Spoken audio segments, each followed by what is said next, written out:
Mobile ব্যাংকিংয়ে প্রতারণার ফাঁদ, অর্থ হাতাচ্ছে দেশি বিদেশি চক্র। অনলাইন জুয়ায় বছরে পাচার 5,000 কোটি টাকা।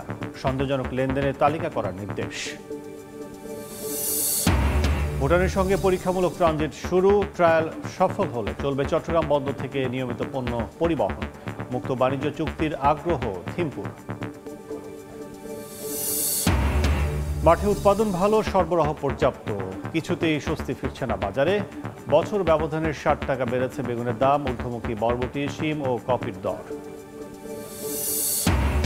মৌলভীবাজার হবিগঞ্জে রোপা আমনের বাম্পার ফলন। হাটে দাম কমের অভিযোগ, খরচ উঠানো নিয়ে দুশ্চিন্তায় কৃষক। ধান শুকিয়ে পরে বিক্রির পরামর্শ কৃষি বিভাগের। এবং জলবায়ু পরিবর্তনের ঝুঁকি মোকাবিলায় উন্নয়নশীল দেশগুলোকে আর্থিক সহায়তা দিতে চুক্তি সই, স্বাগত ইউরোপীয় ইউনিয়নের। জীবাশ্ম জ্বালানির ব্যবহার নিয়ে হয়নি কোনো সিদ্ধান্ত।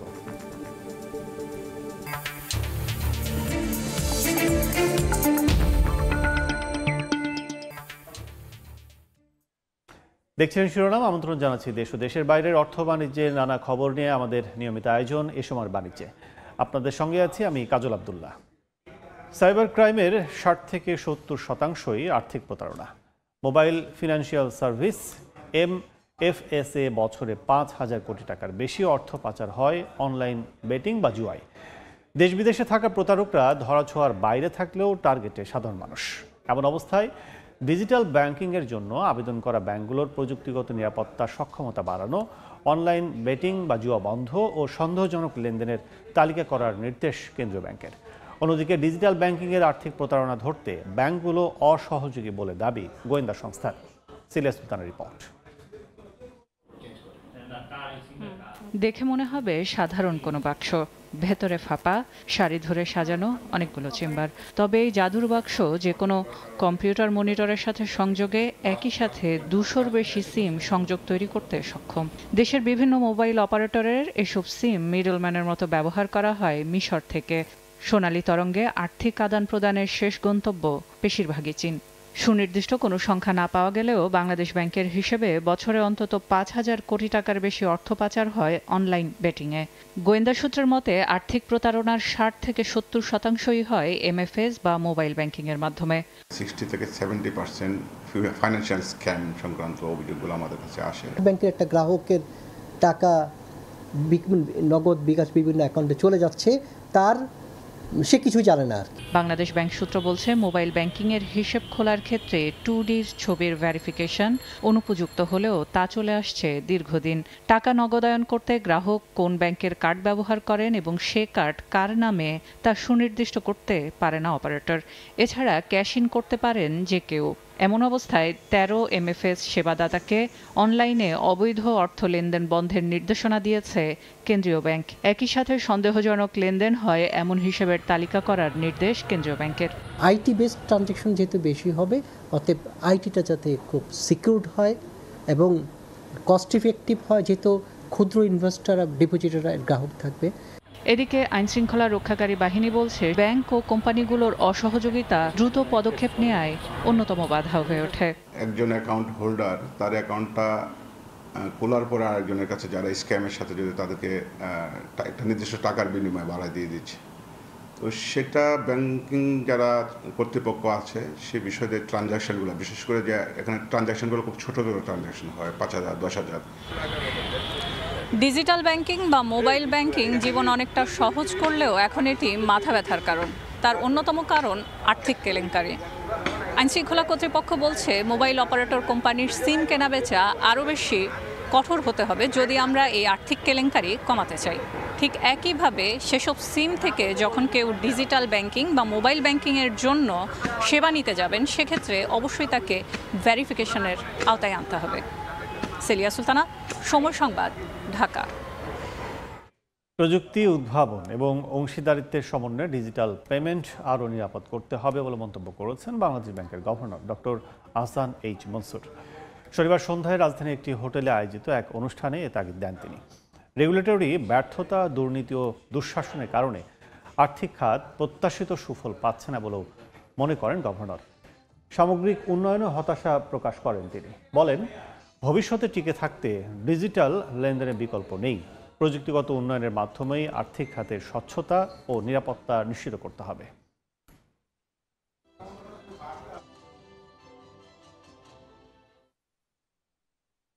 ফাইন্যান্সিয়াল সেক্টরের ডেভেলপমেন্ট খুবই হতাশাব্যঞ্জক, এটা বলতেই হবে। এবং এটার পেছনে গভর্নেন্স ফেলিওর আছে, এটার পেছনে আমাদের রেগুলেটরি অনেক রেস্ট্রিকশনস আছে যেগুলো সিস্টেমের ডেভেলপমেন্টকে ব্যাহত করে। আমরা জানি যে আমরা পিছিয়ে আছি অনেক দিক থেকে, অনেক সমস্যা আছে, অনেকগুলো দূর হয়েছে, তারপরেও হয়তো আছে। আমাদেরকে দৃষ্টি আকর্ষণ করেন, আমরা সেটাকে পর্যালোচনা করে খুব শীঘ্রই সেটাকে সলভ করার ব্যবস্থা। দর্শক, আমরা প্রতিবেদন দেখেছি এবং গভর্নরের বক্তব্য শুনেছি। এ বিষয়ে আলোচনার জন্য আমাদের সঙ্গে ভার্চুয়ালি যুক্ত হচ্ছেন বাংলাদেশ সিস্টেম অ্যাডমিনিস্ট্রেশন ফোরাম বিডিসাফের সাধারণ সম্পাদক তথ্য প্রযুক্তিবিদ মহিবুল মুক্তাদির তানিম। জনাব তানিম, আপনাকে স্বাগত জানাচ্ছি। আমরা একটি প্রতিবেদন দেখেছি যে ডিজিটাল ব্যাংকিং এর মাধ্যমে যে প্রতারণা হচ্ছে, দেশের বাইরে টাকা পাচার হচ্ছে, যেটি অনেক আগে থেকেই চলছে, এখনও ক্ষুদ্র পরিসরে কিন্তু এটি চলমান রয়েছে। এবং গভর্নরও সেক্ষেত্রে একটি অনুষ্ঠানে গতকাল বলেছেন যে ডিজিটাল পেমেন্টের আসলে বিকল্প হবে না আগামী দিনে, কিন্তু সেক্ষেত্রে নিরাপদ কতটা স্বচ্ছতা থাকতে পারে। সেক্ষেত্রে আপনি কি মনে করেন যে আগামী দিনে ডিজিটাল ব্যাংকিং কিংবা ডিজিটাল লেনদেনে কতটা আরও নিরাপত্তা স্বচ্ছতা থাকা দরকার? জি, ধন্যবাদ আপনাকে। আমরা প্রতিবেদন থেকে যেটা আসলে জানতে পারলাম হচ্ছে আসলে আমাদের যে আর্থিক সাইবার ক্রাইম হয় এর 60 থেকে 70% হচ্ছে অনেকটা ফাইন্যান্সিয়াল ডিপেন্ডেন্সি রিলেটেড, এবং যেটা আসলে বৈশ্বিক পার্সপেক্টিভে হওয়াটাই স্বাভাবিক। এবং আমরা দেখেছি গত 3-4 বছরে এই জিনিসটার ফ্রিকোয়েন্সিটা 4 টাইমস বেড়েছে, আমরা বিভিন্ন স্ট্যাটিস্টিক্সে দেখেছি। এবং এই আর্থিক সাইবার ক্রাইমের যে আর্থিক লেনদেনের কারণে যে সাইবার ক্রাইম হচ্ছে, এর আবার একটা মেজর পার্সেন্টেজ হচ্ছে অনলাইন গেমিং, যেটা অনলাইন বেটিং আপনাদের রিপোর্টেই চলে আসছে। এবং এটাকে যদি আমি একটু টেকনিক্যাল পার্সপেক্টিভে বলার চেষ্টা করছি, নট টেকনিক্যাল, বোধগম্যভাবে আমরা যদি এই আর্থিক লেনদেনের ফ্লোটাকে প্রথমে অ্যানালাইজ করি, দেখবো হচ্ছে আসলে 3 ভাবে এই আর্থিক লেনদেনটা হচ্ছে। একটা যেটা বাংলাদেশ ব্যাংকের গভর্নর মহোদয় খুব চমৎকারভাবে রেগুলেটরি আর্টিকুলেট করেছে, অনেকটা fake NID, fake bank account, fake MFS mobile financial সিস্টেমের মাধ্যমে হচ্ছে। আরেকটা হচ্ছে ডিজিটাল হুন্ডি, যেটাও অবশ্য রেগুলেটরির নজরদারিতে আছে। ডিজিটাল হুন্ডি হচ্ছে আমি আমাদের বাংলাদেশের একজন প্রতিনিধিকে টাকা দিচ্ছি, বিদেশে আর একজন টাকা দিয়ে দিচ্ছে, কিন্তু ইন্টারনালি ওনাদের নিজেদের মধ্যে একটা মেকানিজম আছে। আর একটা সিম বক্সের মাধ্যমে হচ্ছে একটা লেয়ার, এখানে ছোট ছোট ফ্রিকোয়েন্সির মাধ্যমে হচ্ছে। এই জিনিসটাকে যদি আমরা রেগুলেটরি নজরদারিতে আনার চেষ্টা করি, আমরা রিসেন্টলি দেখেছি হচ্ছে বাংলাদেশ ফাইন্যান্সিয়াল ইন্টেলিজেন্স ইউনিট থেকে শুরু করে আমাদের বিটিআরসি, তারপর হচ্ছে এনএসআই থেকে শুরু করে সবাই হচ্ছে একটা ফ্রেমওয়ার্কের মাধ্যমে আসার চেষ্টা করছে। আমরা সিম ব্লকিং এর দেখেছি, যেটার মাধ্যমে এনআইডি কন্ট্রোল করা হচ্ছে। কিন্তু একই সঙ্গে যদি এটাকে আমরা অ্যাওয়ারনেসের মাধ্যমে আনতে না পারি, অ্যাওয়ারনেসটা হচ্ছে সাইবার ক্রাইমের যদি আমরা অ্যানালাইজ করি, অ্যাওয়ারনেসটা হচ্ছে 90%ই হচ্ছে আমাদের আমজনতা, সাধারণ জনগণের সচেতন থাকতে হবে। আমরা যদি এই সাইবার ক্রাইমটা দেখি, আমাদের হ্যাকাররা কিংবা ইনট্রুডাররা কিংবা যারা টাকা পাচার করতে চাচ্ছে, মানি লন্ডারিং করতে চাচ্ছে, আমরা যদি আমাদের পিন ওটিপি শেয়ার না করি, কোনো লিঙ্কে ক্লিক না করি, তাহলে হচ্ছে আমরা অনেকটা সচেতন থাকতে পারি। এবং এই ক্ষেত্রে হচ্ছে আমাদের অসচেতনতাটাকে হচ্ছে ক্যাপিটালাইজ করার চেষ্টা করছে। এবং এখানে রেগুলেটরি পার্সপেক্টিভ আরেকটা জিনিস সবচেয়ে বেশি ইম্পর্টেন্ট, আমাদের ফ্রেমওয়ার্ক, এখানে Bangladesh banking, mobile financial system, BTRC থেকে শুরু করে আমাদের আইন শৃঙ্খলা বাহিনী, সবাই যদি একটা ফ্রেমওয়ার্কে চলে আসি, এবং প্রযুক্তিগত দিকটি এখানে খুব ইম্পর্টেন্ট। আমি যদি বহির্বিশ্বের সঙ্গে তুলনা করি, উন্নত বিশ্ব যেই প্র্যাকটিসটা করছে, একটা টার্ম আছে নো ইউর কাস্টমার, যেটা আমরা বলি KYC। এটার জন্য হচ্ছে আমাদের আর্টিফিশিয়াল ইন্টেলিজেন্স বেসড ট্রানজেকশনের মাধ্যমে আমাদের নো ইউর কাস্টমারকে within a millisecond trace করা সম্ভব। আমি একজন কাস্টমার, আমি যদি আজকে ঢাকা থেকে একটা ট্রানজেকশন করি, 3 মিনিট পরে যদি আরেকটা লোকেশন থেকে করি, তাহলে এটা কিন্তু ইজিলি আমরা AI এর মাধ্যমে ডিটেক্ট করতে পারছি এটা একটা ফেক ট্রানজেকশন। তো এ ধরনের there are many ways to detect the fake or real transaction. So আমি মনে করি আমাদের ব্যাংকিং সিস্টেমের সলিউশনস গুলাকেও খুব আর্টিফিশিয়াল ইন্টেলিজেন্স, বিহেভিয়ারাল অ্যানালাইসিস, যেটা আমার প্যাটার্নটা কিরকম, আমার গত মাসে কেমন প্যাটার্ন ছিল, গত দিন কেমন ছিল, গত বছর কেমন ছিল, এগুলোর মাধ্যমে কিন্তু আমি আমার কাস্টমার বেসটাকে স্ট্রেনদেন করে আমার ডেটাবেসটাকে রিচ করে এটাকে আমি আরো বেস্ট প্র্যাকটিসের মাধ্যমে নিয়ে আসতে পারি। সেক্ষেত্রে জনাব তানিম, যে কথাটি বলছিলেন আপনি, বহির্বিশ্বে যেটি কেওয়াইসি ফর্ম, বাংলাদেশের যে ব্যাংকগুলো রয়েছে সেখানেও কেওয়াইসি ফর্ম অর্থাৎ 2 পৃষ্ঠার তথ্য সংগ্রহ করা হয় গ্রাহকদের। সেক্ষেত্রে বাংলাদেশে কি ডিজিটাল সিস্টেমের আওতাভুক্ত এখনো হয়নি মোবাইল নাম্বার কিংবা সেই কেওয়াইসি ফর্মের নাম্বার, কি মনে করেন? আচ্ছা, এখানে আমরা সাইবার সিকিউরিটি নিয়ে যারা কাজ করি আমরা 3টা ভাগে ভাগ করি, পিপল, প্রসেস, টেকনোলজি। আপনি যেটা বললেন হচ্ছে অনেকটা এটা এখানে টেকনোলজি, প্রসেস। টেকনোলজি দেখেন, আমি নো ইউর ডেটাবেস, আপনি একটা ফর্মের মাধ্যমে যে ডেটা নিচ্ছেন এখানে অনেকভাবে এটা ভেরিফাই হতে পারে। আপনার ফিঙ্গারপ্রিন্ট দিয়ে হতে পারে, আপনার পাসওয়ার্ড দিয়ে হতে পারে, আপনার ফেস ডিটেকশন দিয়ে হতে পারে। ধরেন আপনার চমৎকার একটা সিস্টেম আছে, চমৎকার একটা প্রযুক্তির সলিউশন আছে, কিন্তু আমি যদি এটার প্রসেসটাকে ঠিক না রাখি, আমি প্রথমে বলছিলাম টেকনোলজি, তারপর প্রসেস। প্রসেস মানে হচ্ছে আমি টেকনোলজি ইউজ করছি, কিন্তু ওই যে প্রথমে বললাম আমি এখানে আমার একটা ফ্রেমওয়ার্ক দরকার, আমি ব্যাংকিং সিস্টেম থেকে এটা কালেক্ট করছি, কিন্তু আমি কি বিটিআরসির সঙ্গে কানেক্টেড, আমি কি আইনশৃঙ্খলার সঙ্গে কানেক্টেড, আমি কি ইলেকশন কমিশনের ডাটাবেজের সঙ্গে কানেক্টেড। এই সিঙ্ক্রোনাইজেশনটা কিন্তু আমাদের প্রসেসগতভাবে দরকার। তৃতীয়ত হচ্ছে ধরেন আমার প্রসেসও পারফেক্টলি আছে, টেকনোলজিও পারফেক্টলি আছে, কিন্তু দেখা যাচ্ছে হচ্ছে আমার পিপলস, আমরা যারা এই সমস্ত জিনিস অ্যাডমিনিস্ট্রেশন করছি, it could B A bank কর্মকর্তা, ইট কুড বি আইন শৃঙ্খলা বাহিনীর কেউ একজন, ইট কুড বি রেগুলেটরি একজন, আমাদের মধ্যে যদি সমন্বয় না থাকে, এথিক্যাল স্ট্যান্ডার্ড না থাকে এবং লায়াবিলিটি না থাকে, তাহলে কিন্তু পুরো সিস্টেমটাই ফ্লপ করার চান্স আছে। সেক্ষেত্রে আপনি কি মনে করেন, আমাদের দেশে যেখানে 64টি ব্যাংক আছে, ডিজিটাল আরও ব্যাংক হওয়ার কথা শুনছি আমরা, সেই সিদ্ধান্ত যাচ্ছে গভর্নমেন্ট, একই সঙ্গে 16 সালে বাংলাদেশ ব্যাংকের ডলার রিজার্ভ থেকে ডলার চলে গেল সুইফট একটি কোডের মাধ্যমে, সেই জায়গা থেকে কি আমরা সেই সিদ্ধান্তে এখনো পৌঁছতে পেরেছি কিংবা স্টেপ নিতে পেরেছি যে আমাদের কতটা নিরাপদ এই ট্রানজ্যাকশনগুলো, কি মনে করেন? আমরা আসলে 2016-তে যেটা আসলে পৃথিবীর ইতিহাসে হচ্ছে সবচেয়ে বড় আর্থিক সাইবার কেলেঙ্কারি বাংলাদেশ ব্যাংকের সূত্রধর হয়েছিল, সেটার মাধ্যমে আমরা লার্ন কতটুকু করতে পেরেছি এটা আসলে পরবর্তী সময়ে বলে যাবে, কিন্তু আমরা দেখেছি হচ্ছে আমাদের যতটুকু লার্ন করা দরকার ছিল অতটুকু লার্ন আমরা করতে পারিনি। কেন হচ্ছে আমরা প্রসেস এবং পিপলস এর মধ্যে যে অ্যামেন্ডমেন্ট, যে সিঙ্ক্রোনাইজেশন দরকার সেটিতে খুব বেশি আমার মনে হয় আমরা এগোতে পারিনি, এবং এক্ষেত্রে রেগুলেটরির কথা বললাম এবং ফ্রেমওয়ার্কের কথা বললাম, পলিসিগতভাবে বেস্ট প্র্যাকটিস করানোর কথা বললাম, এখানে একটা সার্বিক সমন্বয়ের দরকার আছে। আমি আপনাকে যদি একটা ছোট উদাহরণ দিই, আমরা রিসেন্টলি সিম ব্লকিং এ যেটা এনইআই ন্যাশনাল ইকুইপমেন্ট আইডেন্টিটি রেজিস্টার নিয়ে কাজ করছে, এবং এটার অবজেক্টিভটা খুব ভালো। আমি বৈধ সিমই শুধুমাত্র অ্যালাউ করবো, এবং এটার মাধ্যমে কিন্তু আমার অনলাইন বেটিং, অনলাইন জুয়া অনেক কাংশে কমানো যায়, কিন্তু এটার সঠিক অ্যাওয়ারনেসটা কি আমরা সবার মধ্যে ধারণ করাতে পেরেছি, এবং এই জিনিসটা যারা এক্সিকিউট করবে সেই ফ্রেমওয়ার্কটা কি আমরা আনতে পেরেছি কিনা। সো এই ক্ষেত্রে গভর্নমেন্ট এবং সাধারণ জনগণ এবং রেগুলেটরি, ব্যাংকিং সবার মধ্যে একটা সমন্বয়ের দরকার আছে, আমরা যাতে পলিসিটাকে একদম আত্মস্থ করি এবং এক্সিকিউট করার জন্য এটা হৃদয়গ্রাহীভাবে ধারণ করি, এবং এটার জন্য যে পানিশমেন্ট আছে সেটা যদি স্ট্রেনথেন হয়, আমার মনে হয় এটা 60-70% কমিয়ে আনা সম্ভব।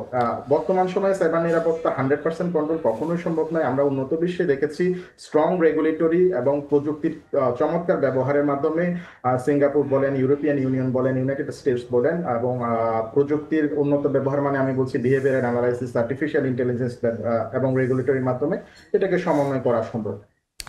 একটি বিষয় সেটা হচ্ছে যে কেন্দ্র ব্যাংক থেকে কিন্তু প্রতিটি ব্যাংকে সন্দেহজনক লেনদেনের জন্য এখানে নির্দিষ্ট করার জন্য কিংবা খতিয়ে দেখার জন্য কিন্তু প্রতিটি টিম রয়েছে। সেক্ষেত্রে সেই মানি লন্ডারিং টিম আসলে কতটুকু কী করে, এবং গোয়েন্দা সংস্থার রিপোর্ট যেটি বলছে, আমাদের প্রতিবেদন আমরা দেখলাম, ব্যাংকগুলো অসহযোগিতা করে এমন প্রতারণা কিংবা সন্দেহজনক লেনদেনের ক্ষেত্রে, সেক্ষেত্রে ব্যাংকগুলোকে কতটুকু সহযোগিতা কিংবা সহযোগীপূর্ণ হওয়া দরকার? এটা আসলে আমি আপনার রিপোর্ট থেকে দেখেছি, এবং আইন শৃঙ্খলা বাহিনীর একটা অভিযোগ সরাসরি ব্যাংকের সঙ্গে এসেছে। আমরা গত মাসে একটা সঞ্চয়পত্রের একটা ইনসিডেন্ট দেখেছি, যেখানে আমি বলেছি এখানে যেটা বলছিলাম পিপল, প্রসেস, টেকনোলজি, আমরা দেখেছি হচ্ছে ইনভেস্টিগেট করে সাময়িকভাবে আমাদের কাছে মনে হয়েছে এখানে ব্যাংকের নিজস্ব অ্যাডমিনিস্ট্রেটর কিংবা কর্মকর্তারা জড়িত থাকলেও থাকতে পারে। তো এই ক্ষেত্রে আমি মনে করি ফ্রেমওয়ার্কটা স্ট্রেনথেন করার জন্য যে রেগুলেটরিটা আছে সেটাকে আমাদের গভর্নমেন্টেই এনফোর্স করাতে হবে, এবং বাংলাদেশ ব্যাংকের নীতিমালা শুধু প্রণয়ন করলেই হবে না, এটা এক্সিকিউট করার জন্য ওনাদের মেকানিজম বের করতে হবে, যাতে আইন শৃঙ্খলা বাহিনী এবং বাংলাদেশ ব্যাংক, এমএফএস সহ সার্বিক একটা ফ্রেমওয়ার্কটা পারফেক্টলি এক্সিকিউট করতে পারে, এবং আমরা একটা লায়াবিলিটির মধ্যে চলে আসি, এবং আমরা সবাই যাতে মনে করি we are accountable for securing our cyber infrastructure in financial sectors. আপনি সচেতনতার কথা বলেছিলেন, গ্রাহক সচেতনতা, সাধারণ মানুষের সচেতন। সেক্ষেত্রে আমরা অনেকেরই মোবাইলে দেখি যে এরকম অনলাইন জুয়া কি বেটিংয়ের ক্ষেত্রে অনেক মেসেজ আসে, সেখানে ক্লিক করার মাধ্যমে আমরা চলে যাই সেখানে ব্যাটিংয়ে, অনেক সময় অনেক ফ্যাসিলিটি দেখানো হয়। সেক্ষেত্রে অনেকে আমরা সেই নাম্বারতে, যে নাম্বার থেকে আসে সেই নাম্বার থেকেও আইন শৃঙ্খলা বাহিনীকে অবগত করি না। সেক্ষেত্রে গ্রাহক সচেতনতা কিংবা আমাদের দায়বদ্ধতার জায়গাটা কতটুকু?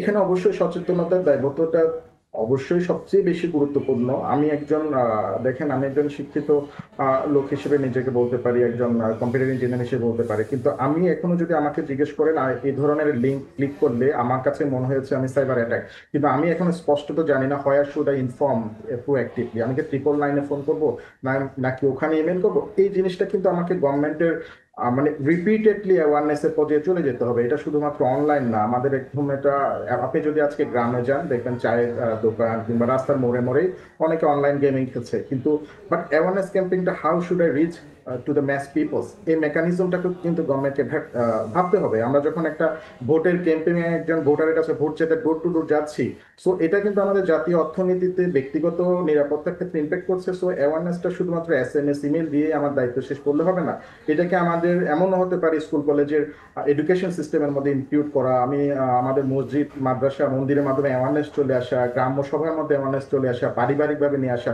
এই পর্যায়ে জিনিসটাকে আর্টিকুলেট করে দেওয়া আমার মনে হয় অবশ্যম্ভাবী একটা দায়িত্বের পর্যায়ে পড়ে। কেননা এটি শুধুমাত্র আপনার রিপোর্টে আমরা ফাইন্যান্সিয়াল ক্ষতির দিকটি দেখেছি, আপনি যদি রিসেন্টলি ট্রেন্ড অ্যানালাইসিস করে দেখেন অনলাইন জুয়ার কারণে কিন্তু আমাদের ফৌজদারি মামলাও হয়েছে, মার্ডার পর্যন্ত হয়েছে। সো এখানে অনেকগুলো ক্রাইমের সঙ্গে এটা রিলেট করছে। কিন্তু জনাব তানিম, আমরা আলোচনা শেষ পর্যায়ে, অনেক অনেক ধন্যবাদ আমাদের সাথে আলোচনা যুক্ত হওয়ার জন্য। জি দর্শক, আলোচনা করছিলাম ব্যাংকিং, মোবাইল ব্যাংকিংয়ের মাধ্যমে যে অর্থ পাচার এবং ডিজিটাল ব্যাংকিং আরও নিরাপত্তা কতটুকু, সে বিষয়ে আমাদের সাথে ভার্চুয়ালি যুক্ত ছিলেন বিডিসাফের সাধারণ সম্পাদক তথ্য প্রযুক্তিবিদ মহিবুল মুক্তাবির তানিম। বাংলাদেশে ভূখণ্ড ব্যবহার করে পণ্য পরিবহনের পরীক্ষামূলক কার্যক্রম শুরু করেছে ভুটান। ট্রায়াল রান সফল হলেই চট্টগ্রাম বন্দর ব্যবহার করে নিয়মিত পণ্য পরিবহন করবে দেশটি। বাংলাদেশের সঙ্গে মুক্ত বাণিজ্য চুক্তিরও আগ্রহ দেখিয়েছেন ভুটানের প্রধানমন্ত্রী। এর মধ্য দিয়ে দুই দেশের মধ্যে বাণিজ্যে নতুন সম্ভাবনা দেখছেন ব্যবসায়ীরা। টালমাটাল বিশ্ব অর্থনৈতিক পরিস্থিতিতে এই উদ্যোগ দ্রুত বাস্তবায়নের তাগিদ দিচ্ছেন অর্থনীতিবিদরা। ভুটানের প্রধানমন্ত্রী শেরিং তোকবে 3 দিনের রাষ্ট্রীয় সফরে অবস্থান করছেন ঢাকায়। এই সফরের মধ্যেই 22 নভেম্বর থেকে বাংলাদেশের ভূখণ্ড ব্যবহার করে পণ্য পরিবহন বা ট্রানজিটের প্রথম পরীক্ষামূলক কার্যক্রম শুরু করেছে দেশটি। 22 থেকে 24 নভেম্বর এই 3 দিনে চট্টগ্রাম বন্দর থেকে 15 টনের একটি চালান বুড়িমারি স্থলবন্দর হয়ে ভারতের ভূখণ্ড ব্যবহার করে পৌঁছাবে ভুটানে। বাণিজ্য মন্ত্রণালয় বলছে, দ্বিতীয় ট্রায়াল রান সফলভাবে শেষ হলেই দক্ষিণ এশিয়ার এই স্থলবেষ্টিত দেশটি চট্টগ্রাম বন্দর ব্যবহার করে বাংলাদেশের উপর দিয়ে 684 কিলোমিটার পথ পাড়ি দিয়ে নিয়মিত পণ্য পরিবহন করতে পারবে। আমাদের প্রক্রিয়াজাত পণ্য কিংবা ম্যানুফ্যাকচার্ড গুডস এর জন্য ভুটানে কনজিউমারদের জন্য এটা একটা সুবিধা হবে।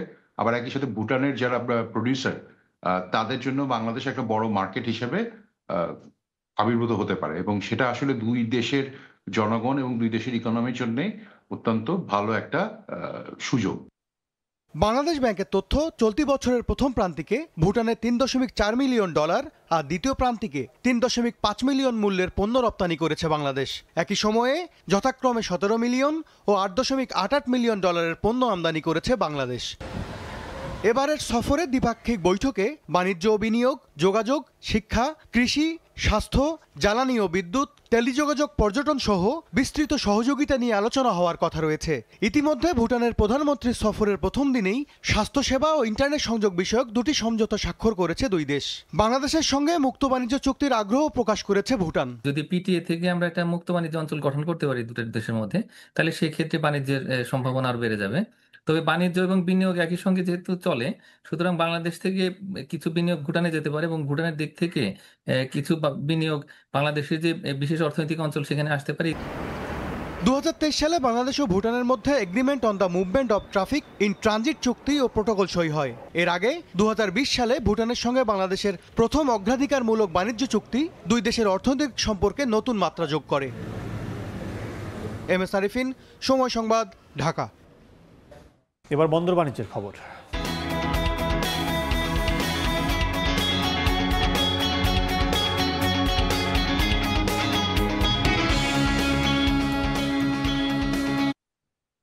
মাস্টার প্ল্যান অনুযায়ী কাজ করে যাচ্ছে মোংলা সমুদ্র বন্দর।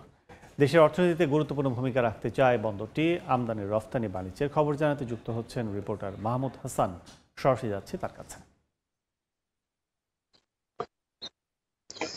মোংলা সমুদ্র বন্দর, এই বন্দরটি একসময় কিন্তু মৃত্যু বন্দরে পরিণত ছিল, কিন্তু বর্তমান সরকারের প্রচেষ্টায় এই বন্দরটি কিন্তু ঘুরে দাঁড়িয়েছে। সেজন্য জাতীয় উন্নয়নের সাথে সঙ্গতি রেখে এই বন্দরটি কিন্তু ধীরে ধীরে সে অগ্রসর হচ্ছে। আমদানি রপ্তানির সংখ্যা বাড়ছে, জাহাজের সংখ্যা বাড়ছে। এছাড়া এখানকার যে ব্যবসায়ীরা যারা রয়েছে তারাও কিন্তু মোংলা বন্দর ব্যবহার করার চেষ্টা করছে।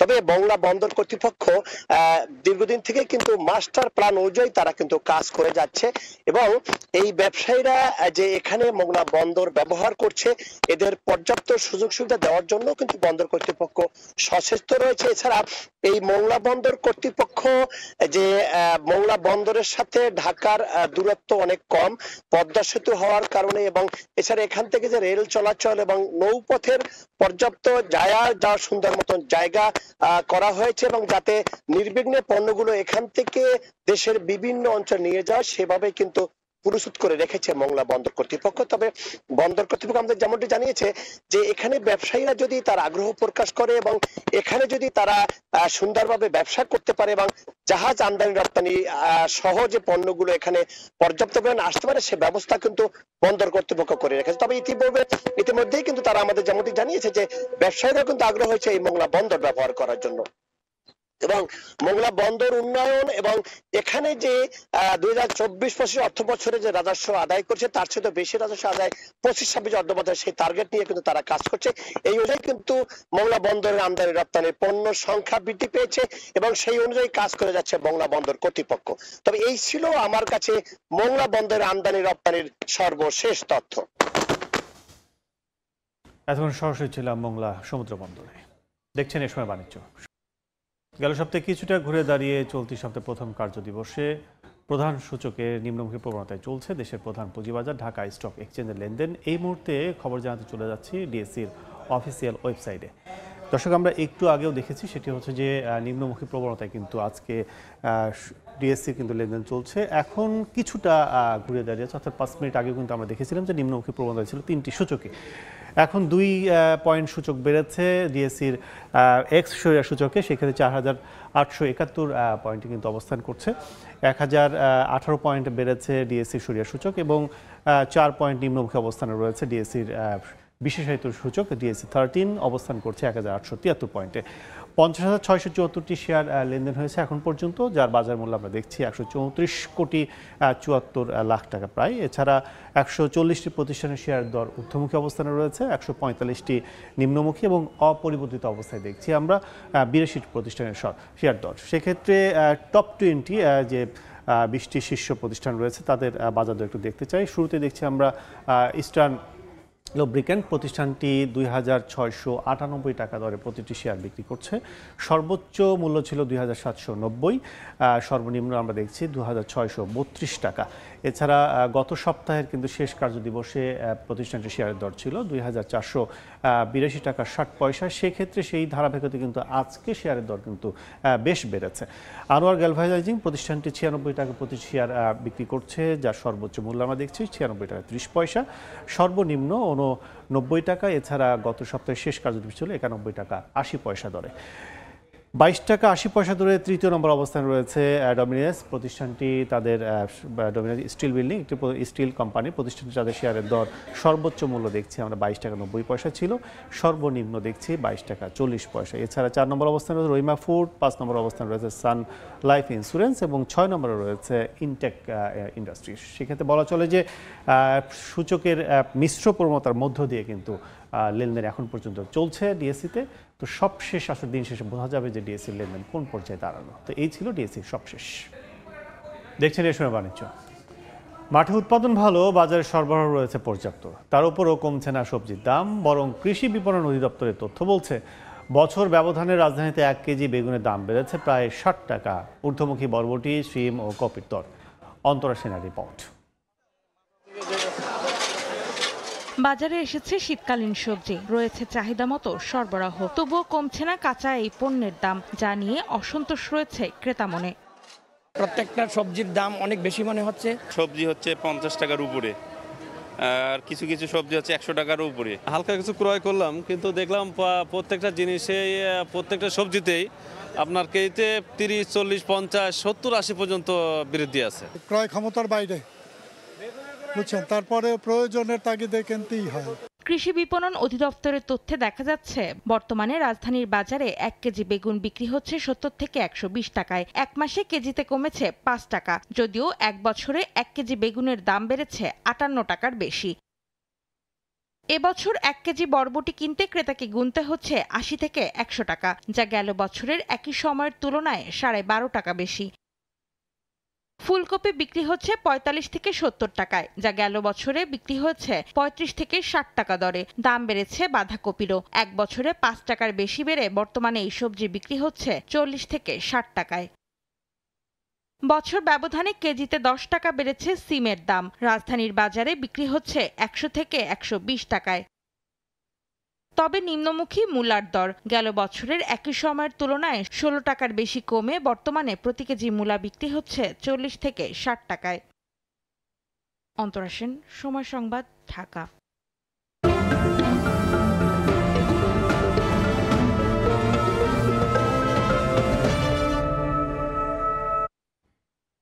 মাত্র 3 দিনে নওগাঁর বাজারে 1 মণ ধানের দাম কমেছে 120 টাকা পর্যন্ত।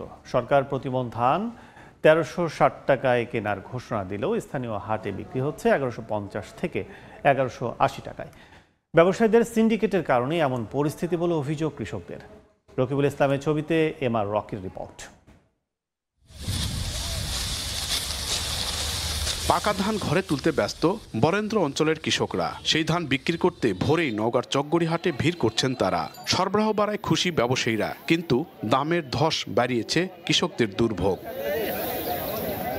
মাত্র 3 দিনেই প্রতিমণ ধানের দাম কমেছে 120 টাকা পর্যন্ত। প্রাকৃতিক দুর্যোগে ফলন কম, খরচ বেশি পড়ার পরও ধানের দামের পতনে ক্ষুব্ধ কৃষক। তাদের অভিযোগ, অধিক মুনাফার আশায় সিন্ডিকেট করে বাজার নিয়ন্ত্রণ করছেন ব্যবসায়ীরা।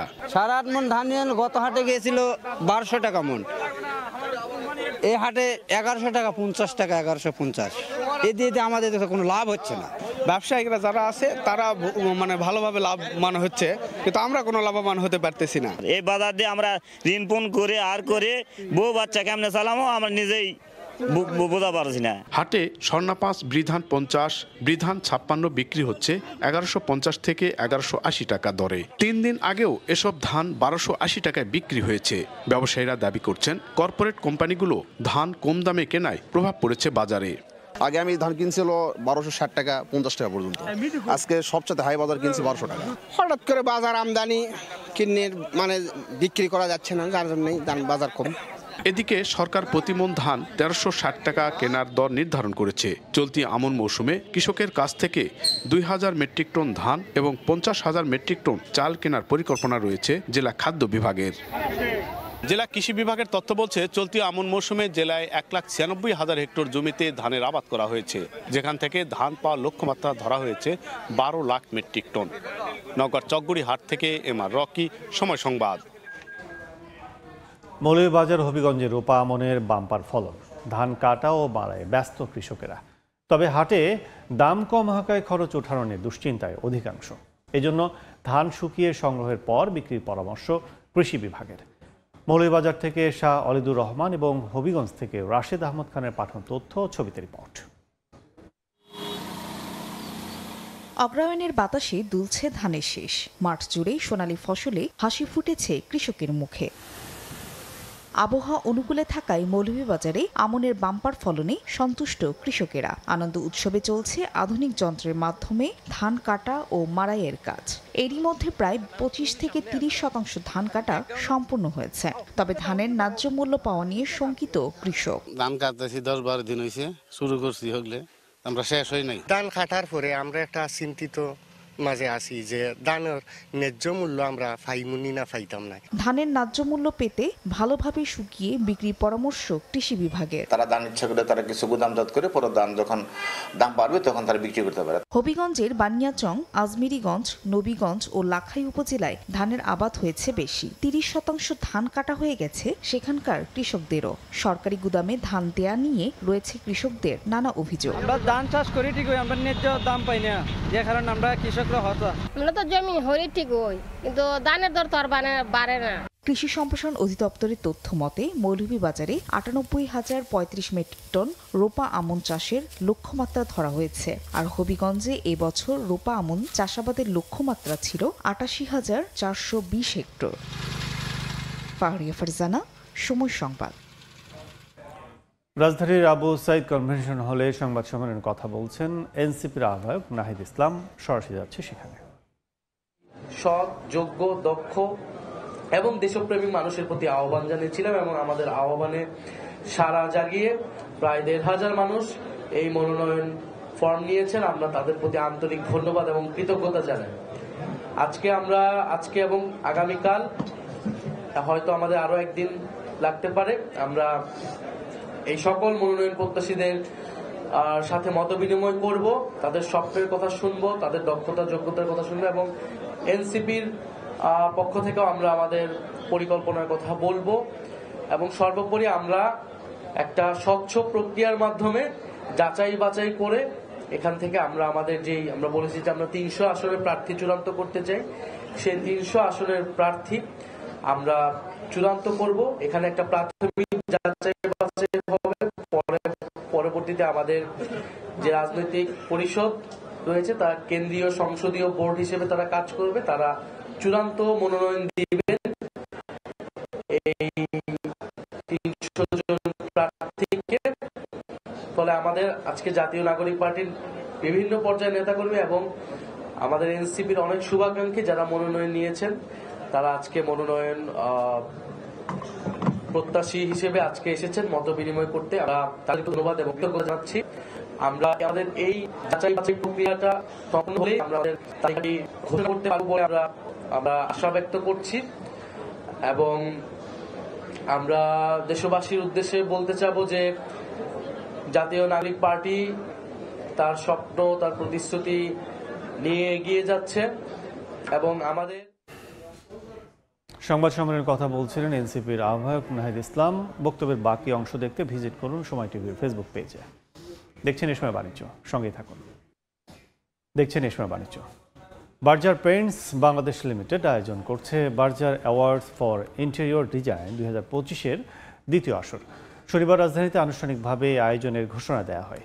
পেশাদার ও শৌখিন এই দুই বিভাগে নির্বাচিত 6 জনকে দেওয়া হবে নগদ টাকা, সনদ ও ট্রফি। আসর উপদেষ্টা হিসেবে থাকছেন স্থপতি জালাল আহমেদ। জুরি চেয়ারের দায়িত্ব পালন করবেন স্থপতি মোহাম্মদ এহসান খান। প্যানেলে থাকবেন স্থপতি তানিয়া করিম, স্থপতি বাইজিদ মাহবুব খন্দকার, স্থপতি মোহাম্মদ ইমরান হোসেন এবং বিশিষ্ট শিল্পী ঢালিয়াল মামুন।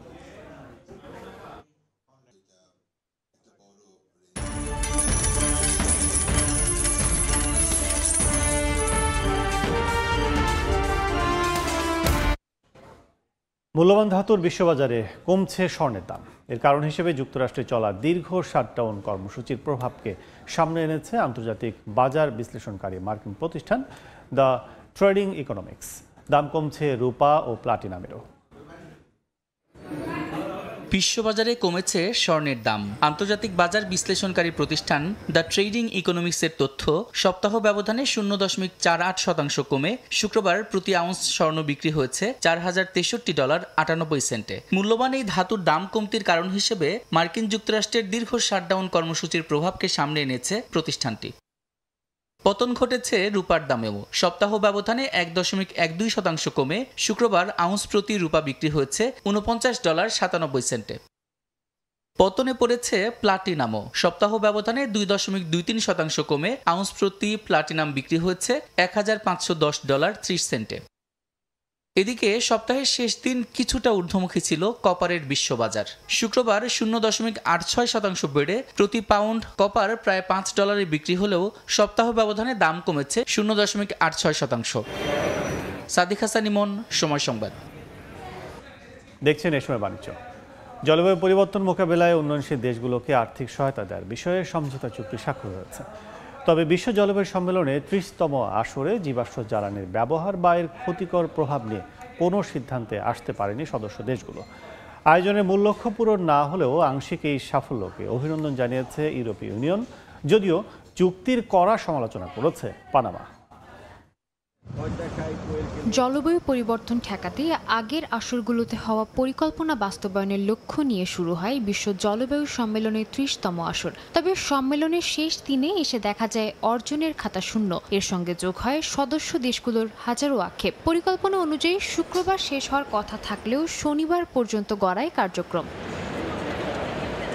শেষমেশ একেবারে খালি হাতে ফিরতে হয়নি সদস্য দেশগুলোকে। শনিবার সম্মেলনের বর্ধিত কার্যক্রমের সিদ্ধান্ত হয় জলবায়ু পরিবর্তনের প্রভাব মোকাবিলায় উন্নয়নশীল দেশগুলোকে আর্থিক সহায়তা দেওয়া হবে। বিবৃতি অনুযায়ী COP30 এর খসড়া চুক্তিতে জলবায়ু রক্ষায় পদক্ষেপের গতি বাড়ানো, বাণিজ্য বাধা পর্যালোচনা করা এবং উন্নয়নশীল দেশগুলোর জন্য জলবায়ু অর্থায়ন 3 গুণ বাড়ানোর বিষয়ে সমঝোতা হয়েছে। যদিও এবারের আসরে জীবাশ্ম জ্বালানি ও বনাঞ্চল রক্ষার বিষয়ে কোনো সিদ্ধান্ত নেওয়া হয়নি। তবে দুটি রোডম্যাপ তৈরির প্রতিশ্রুতি দেন COP30 প্রেসিডেন্ট দোলাগো। একটি বন উজাড় বন্ধ করা ও পুনরুদ্ধারের জন্য, আরেকটি জীবাশ্ম জ্বালানি থেকে ধীরে ধীরে সরে আসার জন্য। এই সমঝোতা চুক্তির প্রশংসা করেছে ইউরোপীয় ইউনিয়ন। তবে আলোচনা থেকে তাদের আরও ভালো ফলাফলের প্রত্যাশা ছিল বলেও জানায় সংস্থাটি। অভিনন্দন জানিয়েছে দক্ষিণ আফ্রিকাও। তবে পানামা বলছে এই চুক্তির মাধ্যমে জলবায়ু রক্ষার পথে বিশ্ববাসী এক পা পিছিয়ে গেছে। সাদিয়া তাসনিম, সময় সংবাদ। এ পর্যায়ে শীর্ষ সংবাদগুলো জানিয়ে দিচ্ছে আরেকবার। মোবাইল ব্যাংকিংয়ে প্রতারণার ফাঁদ, অর্থ হাতাচ্ছে দেশি বিদেশি চক্র। অনলাইন জুয়ায় বছরে পাচার 5,000 কোটি টাকা, সন্দেহজনক লেনদেনের তালিকা করার নির্দেশ। ভুটানের সঙ্গে পরীক্ষামূলক ট্রানজিট শুরু, ট্রায়াল সফল হলে চলবে চট্টগ্রাম বন্দর থেকে নিয়মিত পণ্য পরিবহন। মুক্ত বাণিজ্য চুক্তির আগ্রহ থিম্পুর। এবং মাঠে উৎপাদন ভালো, সরবরাহ পর্যাপ্ত, কিন্তু স্বস্তি ফিরছে না বাজারে। বছর ব্যবধানে 60 টাকা বেড়েছে বেগুনের দাম, ঊর্ধ্বমুখী বরবটি, শিম ও কপির দর।